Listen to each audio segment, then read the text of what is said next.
Sejam todos bem-vindos a mais um vídeo do canal baseado em fatos reais. Conheceremos a história de uma pessoa cujo nome veio à tona recentemente ao cair na mídia a história de uma de suas descendentes. E vocês vão gostar muito de conhecer essa história. Mas antes de contarmos a história, eu peço a vocês que deixem o like nesse vídeo, que me ajuda muito. Faz com que o YouTube entenda que o conteúdo é bom e divulgue esse conteúdo para outras pessoas. Se inscrevam no canal, porque assim vocês não vão perder mais nenhuma história. Compartilhem com seus amigos, com seus parentes, com seus vizinhos, para que eles também tenham uma boa história para ouvir. Sem mais demoras, vamos todos entrar na nossa máquina do tempo e viajar para o ano de 1856.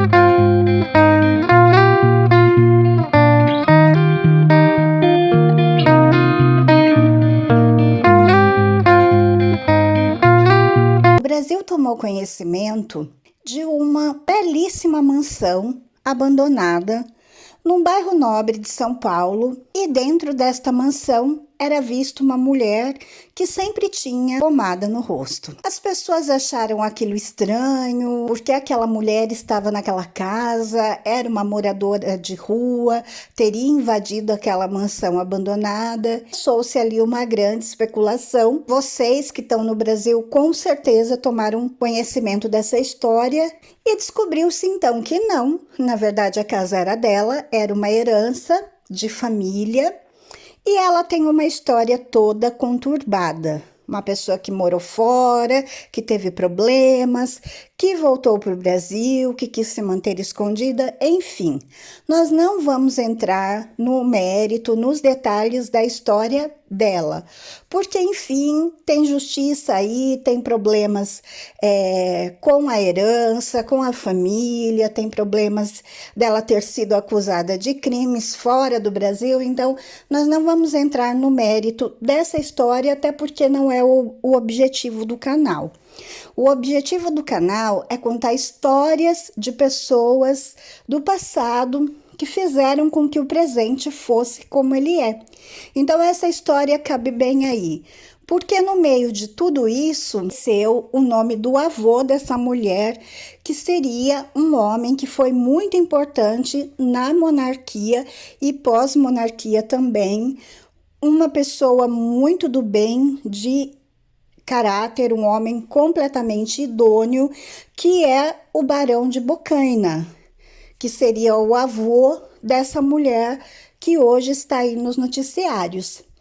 Mas quem foi o Barão de Bocaina? Então é isso que nós vamos descobrir hoje. Vamos conhecer, sim, a história dele. Francisco de Paula Vicente de Azevedo foi o primeiro e o único Barão de Bocaina. Nasceu em Lorena no dia 8 de outubro de 1856 e faleceu em São Paulo, ao que tudo indica, nessa mansão que hoje está em pauta em todos os noticiários, no dia 17 de outubro de 1938. O Barão de Bocaina, ele foi um fazendeiro, um banqueiro e um comerciante brasileiro. Esse um homem de um caráter exemplar e de uma idoneidade indiscutível. Então vamos conhecer um pouco mais a fundo quem foi o Barão da Bocaina. Ele se chamava, como eu já disse, Francisco de Paula Vicente de Azevedo e nasceu no município de Lorena, no estado de São Paulo, no dia 8 de outubro de 1856. Então, agora em outubro, iremos comemorar 157 anos do seu nascimento. Ele era o filho mais velho do coronel José Vicente de Azevedo, que foi assassinado numa emboscada em 1869, e filho também de Dona Angelina Moreira Vicente de Azevedo, que ficou então viúva com apenas 33 anos de idade e com a responsabilidade de cuidar de 4 filhos, todos muito pequenos. Francisco de Paula começou a trabalhar então. Casou-se aos 20 anos, mas ficou viúvo 2 anos depois. Nessa época, ele já exercia o cargo de coletor das rendas gerais em Lorena. Em 1880, ele foi promovido para exercer a mesma função na capital da província, mas optou por deixar a carreira e ingressar na política na cidade natal, assumindo a chefia do Partido Conservador. Eleito vereador, assumiu a presidência e permaneceu nesse cargo até que foi proclamada a República. Dedicou-se ao comércio, à indústria e à lavoura. Ele foi fundador do Engenho Central de Lorena, o primeiro empreendimento do gênero no Vale do Paraíba Paulista, tendo sido, por serviços prestados à indústria, agraciado em 27 de maio de 1884 com a comenda da Imperial Ordem da Rosa. Possuidor de grandes extensões de terra em Lorena, Piquete, Guaratinguetá, Cunha, Pindamonhangaba e Itajubá, ele foi um dos precursores da substituição da mão de obra escrava. Promoveu o estabelecimento de várias colônias para colocar ali imigrantes trabalhando. Dessas colônias, então, estava ali a plantação de cana, que ele fez isso nas cidades de Lorena, em Taubaté, em Mogi das Cruzes. 7 de maio de 1887, por decreto do imperador Dom Pedro II, foi agraciado então com o título de Barão da Bocaina. Então foi em 1887 que ele se torna o Barão da Bocaina. Em 1891, ele se casa pela segunda vez com Rosa Lopes de Oliveira e faz uma grande viagem à Europa. Quando ele retorna para o Brasil, ele introduz então a correspondência expressa. Na época não era conhecida ainda no país. Ele começa então a observar ali a semelhança de clima, condições da Suíça, e ele começa a ver que é muito parecido com o clima de Campos do Jordão, lá no Alto da Mantiqueira. E ele era ali proprietário de terras, então ele funda ali a primeira estação climática da região, em São Francisco dos Campos. Nesse local, ele constrói uma igreja, uma escola, hotel, grandes parques ajardinados e mais de 50 casas. Ele inicia nessa região também o cultivo de frutas europeias. Em uma das suas fazendas, por exemplo, ele planta 35 mil pés de marmelo, que é muito comum aqui na Europa, né? Se muda então para São Paulo e se torna um dos diretores da Estrada de Ferro Central do Brasil e do Banco Comercial de São Paulo. O chamado encilhamento, que foi uma crise econômica que aconteceu em 1892, trouxe enormes prejuízos financeiros para ele e o obrigou a retornar para o Vale do Paraíba. Morou em São Francisco dos Campos até o fim de 1904. O maior empreendimento do Barão da Bocaina, no entanto, foi promover a vinda do ministro da Guerra do governo Campos Sales, o Marechal Mallet, a Piquete e região, em janeiro de 1902, para então escolher os terrenos que seriam por ele, Barão da Bocaina, doados para a construção de um sanatório militar e de uma fábrica de pólvora sem fumaça. Diga-se de passagem que o terreno e o sanatório foi realmente construído, e o sanatório e o terreno está abandonado, e hoje as pessoas, algumas vão lá para visitação, porque há indícios de fenômenos paranormais, grupos paranormais vão até lá o sanatório para tentar algum contato, para ver se tem mesmo alguma manifestação. É também mais uma das propriedades dos bens que o Barão de Bocaina deixa para a família, que acaba, infelizmente, abandonado, assim como a mansão em São Paulo. Então, dessa viagem do ministro da Guerra, resulta de imediato a construção do ramal férreo entre Lorena e Benfica, alterando, a partir de então,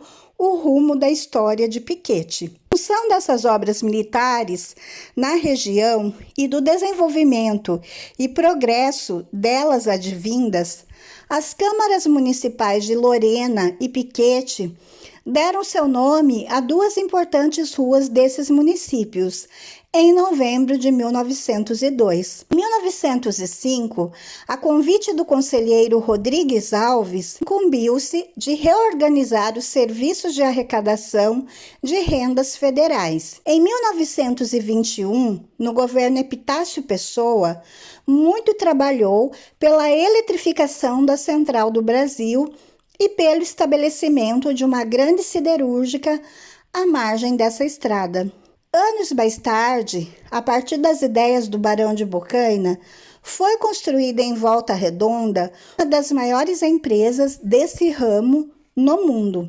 O Barão de Bocaina, com certeza, era um homem visionário e de ação. Inúmeros outros assuntos atraíram sua multiforme atividade. O Barão de Bocaina faleceu em São Paulo, 82 anos de idade, 17 de outubro de 1932, e ele deixou um legado de exemplo de homem público e empreendedor que, pelos grandes serviços prestados ao país e pelo espírito progressista, foi proclamado Mauá paulista. Ele se casa, então, com a Dona Rosa, que é a Dona Rosa Bueno Lopes de Oliveira. Ele teve 4 filhos, que foi o Francisco de Paula Vicente de Azevedo, que casou-se com Cecília Galvão Vicente de Azevedo. Teve Lavínia Vicente de Azevedo, solteira e madre, religiosa, por sinal, uma das últimas a falecer, que viveu em uma das casas dele também em São Paulo, que também está tendo problemas por questão de herança entre os descendentes. José Armando Vicente de Azevedo, que também era solteiro, que vivia, por sinal, na mesma casa, ele e a Lavínia, que eram os 2 filhos solteiros do barão. E teve o médico Dr. Geraldo Vicente de Azevedo, que casou com a Dona Maria de Lourdes Danço Vicente de Azevedo, que são, então, os pais da Margarida, dessa mulher misteriosa, do rosto sempre cheio de pomada, e veio à tona recentemente. Bom, essa foi a história do Barão de Bocaina. Ela é bem resumida, mas dá para conhecer um pouco da vida dele, de como ele foi. O Barão de Bocaina foi uma boa pessoa, um homem íntegro. Ali os seus filhos, entre eles o doutor Geraldo, que era o médico, que é o pai da Margarida, a grande fortuna. Deixou essa fortuna para os seus filhos, que por fim deixaram para os seus netos, mas infelizmente está tudo abandonado. Os sonhos nos bairros nobres de São Paulo estão abandonados.